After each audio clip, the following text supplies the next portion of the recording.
दोस्तों नमस्कार। चलते हैं हम अपने अगले अध्याय निर्वाण में रहना धम है। निर्माण क्या है और इसमें रहना धम कैसे है, इसकी व्याख्या इस चैप्टर में की गई है। तो इस व्याख्या को समझने के लिए बने रहिए हमारे इस अध्याय में। भगवान बुद्ध ने कहा है कि निवारण से बढ़कर सुखद कुछ नहीं है। भगवान बुद्ध द्वारा उपदिष्ट सभी धर्मों में निवारण का प्रमुख स्थान है। निवारण क्या है? जैसे कि भगवान बुद्ध ने समझाया है कि निवारण का अर्थ उससे सर्वथा भिन्न है जो उनके पूर्वजों ने बताया है। उनके पूर्वजों की दृष्टि में निवारण का अर्थ है आत्मा की मुक्ति। निवारण का 4 प्रकार के स्वरूपों में कल्पना की गई। लौकिक, खाओ पियो और मौज बनाओ। यौगिक, ब्राह्मणी और औपनिषदक। ब्राह्मणी और औपनिषदक निवारण की परिकल्पना में एक समानता थी। निवारण की दोनों परिकल्पनाओं में आत्मा की स्वतंत्रता सत्ता स्वीकार की गई थी। यह सिद्धांत भगवान बुद्ध को अमान्य था, इसलिए भगवान बुद्ध को निवारण की ब्राह्मणी और औपनिषदिक परिकल्पना का खंडन करने में कोई कठिनाई नहीं थी। निवारण का अलौकिक परिकल्पना में अत्यधिक भौतिकता बुद्ध को नहीं भाती थी। इससे आदमी की पार्श्विक भूख की संतुष्टि के अतिरिक्त कुछ नहीं था। इसमें कुछ भी अत्याधुनिक नहीं था। भगवान बुद्ध को लगता था कि निवारण की ऐसी परिकल्पना को स्वीकार करना मानव की हानि करना था। इंद्रियों को भूख की संतुष्टि करने का परिणाम उसे भूख को और बढ़ाना था। उनके विचार में इस प्रकार की जीवन मार्ग कोई सुख नहीं ला सकता। इसके विपरीत इस प्रकार का सुख और अधिक दुख उत्पन्न करता है। निवारण की यौगिक परिकल्पना एक सर्वथा स्थायी अवस्था थी। इससे प्राप्त होने वाला सुख नकारात्मक था। इसका अर्थ संसार में से संबंध विच्छेदन करना था। यह पीड़ा का निषेध तो करती थी किंतु कोई सुख नहीं देती थी।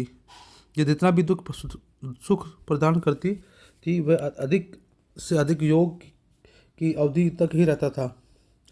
यह स्थायी नहीं था, यह अस्थायी था। बुद्ध के निवारण की परिकल्पना उनके पूर्वजों की संकल्पना से बिल्कुल ही अलग थी। भगवान के निवारण की परिकल्पना का मूल में 3 धारणा है। इसमें से एक यह है कि किसी भी प्राणी को सुख की आत्मा की मुक्ति से भिन्न है। दूसरी धारणा यह है कि संसार में जीवित रहते समय तक की प्राणी की सुख है अथवा आत्मा और की धारणा, और मरने के बाद आत्मा की मुक्ति का विचार बुद्ध के विचारों से बिल्कुल ही अलग धारणा है। तीसरी धारणा में बुद्ध की निवारण की परिकल्पना का मूल धारा है और वह सदा प्रज्वलित रहने वाली राग द्वेष को संयम करने का अभ्यास है।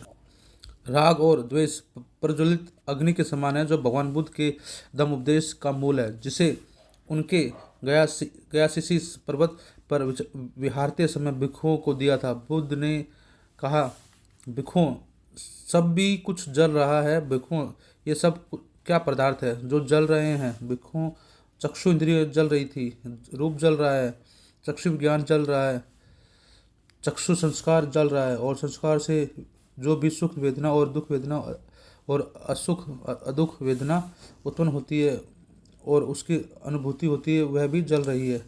और ये किस से जल रहे हैं? ये राग अग्नि से जल रहे हैं, ये द्वेष अग्नि से जल रहे थे, ये मोह अग्नि से जल रहे थे, ये जाति जरा मरण दुख और दमरिय से निराश से जल रहे थे।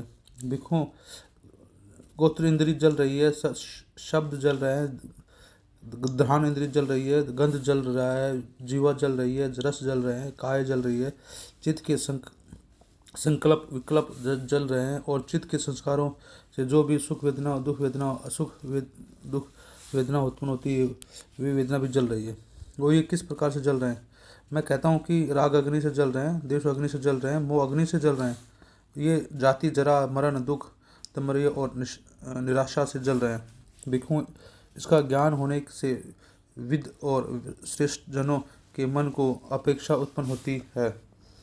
उपेक्षा उत्पन्न होने से राग अग्नि आदि शांत होते हैं और राग अग्नि आदि के शांत हो जाने से मुक्त हो जाता है, और मुक्त हो जाने से यह जानता है कि मुक्त हो गया हूँ। निवारण कैसे सुखद हो सकता है? यह एक और प्रश्न है जिसका उत्तर अपेक्षित है।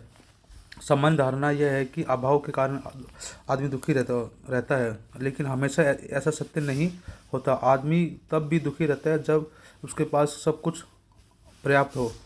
दुख तो लोभ का परिणाम है, और लोभ उन दोनों के लिए हानिकारक होता है जिसके पास नहीं है और जिसके पास है।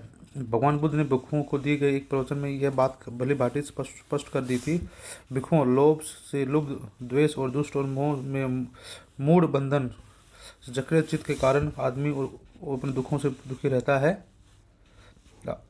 दूसरों के दुखी से दुख रहता है। आदमी मानसिक वेदना और पीड़ा अनुभव करता है।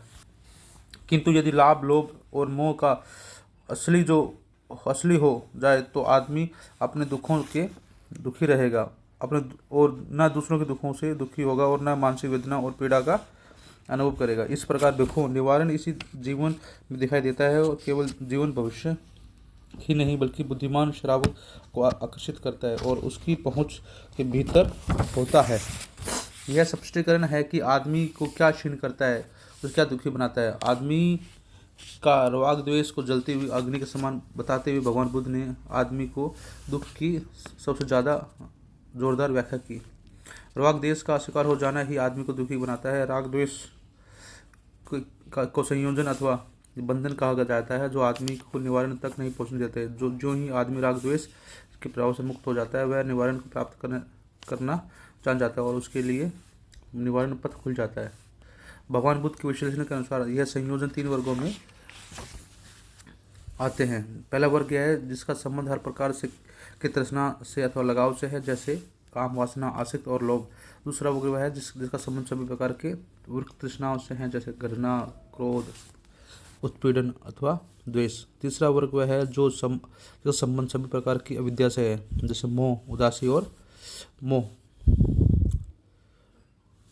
पहले और दूसरे का संबंध मनोविकार से है और आदमी की उसकी दृष्टि भावना से है, जो दूसरे प्रति, और तीसरी मोह आदमी के संबंध विचारों से है। सो इस प्रकार भगवान बुद्ध ने निवारण में रहना ही दम है उसकी व्याख्या करी थी। आप हमारे चैनल को देखें, लाइक करिए, सब्सक्राइब करिए, और हमारी जो वीडियो हमने बनाई है उसके कमेंट करके बताइए उसमें आपको क्या अच्छा लगा और उसमें क्या आपको लगता है कि हमें और इम्प्रूवमेंट करना चाहिए। हम उसके अनुसार अपनी वीडियो बनाएंगे। धन्यवाद।